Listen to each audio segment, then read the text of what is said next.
ಇವತ್ತು ಕರ್ನಾಟಕ ಸರ್ಕಾರ ಆಯಾ ಸಮುದಾಯಗಳಿಗೆ ನಿಗಮ ಪ್ರಾಧಿಕಾರಗಳನ್ನು ಹಂಚಿಕೆ ಮಾಡ್ತಾಯಿದೆ. ಎಕ್ಸಾಂಪಲ್ ಆಗಿ 4 ದಿವಸ ಹಿಂದ್ಗಡೆ ಮರಾಠ ಅಭಿವೃದ್ಧಿ ಪ್ರಾಧಿಕಾರ ಅಂಥೇಳಿ ನಿಗಮ ಘೋಷಣೆ ಮಾಡಿ 50 ಕೋಟಿ ರೂಪಾಯಿ ತಾತ್ಕಾಲಿಕವಾಗಿ ರಿಲೀಸ್ ಮಾಡ್ತಾರೆ. ಅದೇ ಅಲ್ಲದೆ ಇತರೆ ಸಮುದಾಯದವರು ಕರ್ನಾಟಕ ಸರ್ಕಾರಕ್ಕೆ ಒತ್ತಾಯ ತಂದ ಮೇರೆಗೆ ಇವತ್ತು ಲಿಂಗಾಯತ ಸಮುದಾಯಕ್ಕೆ ಒಂದು ನಿಗಮವನ್ನು ಸ್ಥಾಪನೆ ಮಾಡಿದರು. ಅದಕ್ಕಿಂತ ಎಷ್ಟು ಬಜೆಟ್ ಬಿಡುಗಡೆ ಮಾಡ್ತಾರೋ ನಿರೀಕ್ಷೆಯಲ್ಲಿದ್ದೀವಿ. ಅದೇ ರೀತಿಯಾಗಿ ನಾವು 2 ವರ್ಷದಿಂದ ಸತತವಾಗಿ ನಮ್ಮ ರೈತರಿಗೆ ಫ್ಲಡ್ ಬಂದ ಸಾವಿರಾರು ಎಕರೆ ಜಮೀನು ಮುಳುಗಡೆ ಆಗಿ ಲಕ್ಷಾಂತರ ಕೋಟಿ ರೂಪಾಯಿ ಇವತ್ತು ಹಾನಿಯಾದರೂ ಸಹಿತ ಇನ್ನೂ ₹1 ಬಿಡುಗಡೆ ಮಾಡ್ಲಿಕ್ಕೆ ತಾವು ಸಿದ್ರಿಲ್ಲ.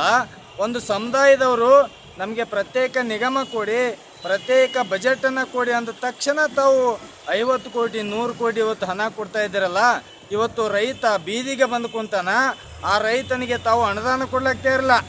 ಇವತ್ತು ಹೆಂಗೆ ನೀವು ಸಮುದಾಯಗಳಿಗೆ ಅನುದಾನವನ್ನು ಕೊಡ್ತಾ ಇದ್ರಿ, ನಿಮ್ಮಲ್ಲಿ ತಾಕತ್ತು ಅನ್ನೋದಿದ್ರೆ, ರೈತರ ಮೇಲೆ ಕಾಳಜಿ ಅನ್ನೋದಿದ್ರೆ ಇನ್ನು 2 ದಿನದಲ್ಲಿ ರೈತರಿಗೂ ಒಂದು ಪ್ರತ್ಯೇಕವಾಗಿರ್ತಕ್ಕಂಥ ಬಜೆಟನ್ನು ಘೋಷಣೆ ಮಾಡಬೇಕು ಅಂತೇಳಿ ನಾನು ಮುಖ್ಯಮಂತ್ರಿಯವರಲ್ಲಿ ವಿನಂತಿ ಮಾಡಿಕೊಳ್ತಾ ಇದ್ದೀನಿ.